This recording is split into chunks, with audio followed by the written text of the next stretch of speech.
কিশোরগঞ্জের অষ্টগ্রামে হাওড়াঞ্চলে বর্ষার পানি নেমে যাওয়ার পর হাওরে শুরু হয় বোরো ধানের প্রস্তুতি। কিন্তু মৌসুমের শুরুতেই সার ও কীটনাশকের সংকটে পড়েছেন কৃষকরা। বাজারে বাড়তি দামে সার কিনতে বাধ্য হওয়ায় দুশ্চিন্তায় পড়েছেন তারা। বর্ষার পানি চলে যাওয়ায় হাওরে ভেসে উঠেছে আবাদি জমিগুলো। এরই মধ্যে বীজতলার কাজ শেষ করেছে কৃষক। বিস্তীর্ণ হাওড়াঞ্চলে এখনও পুরোদমে শুরু হয়নি বোরো ধানের আবাদ। মৌসুমের শুরুতেই সার কীটনাশক সংকটের অভিযোগ কৃষকদের। বাজারে দাম বেড়ে যাওয়ায় দুশ্চিন্তায় পড়েছেন হাওড় অঞ্চলের হাজারো কৃষক।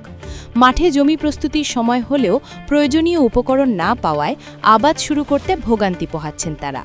হাওড় অঞ্চলের অষ্টগ্রাম, মিঠামইন সহ বিভিন্ন উপজেলার দোকানগুলোতে ইউরিয়া, টিএসপি, ডিএপি সব সারের দামই গত কয়েক সপ্তাহে বেড়েছে। বিশেষ করে ইউরিয়ার প্রতি বস্তায় ১০০ থেকে ১৫০ টাকা পর্যন্ত বাড়তি মূল্য গুনতে হচ্ছে কৃষকদের। একই সঙ্গে কীটনাশক ও স্প্রে তেলের মূল্যও বেড়েছে উল্লেখযোগ্য হারে।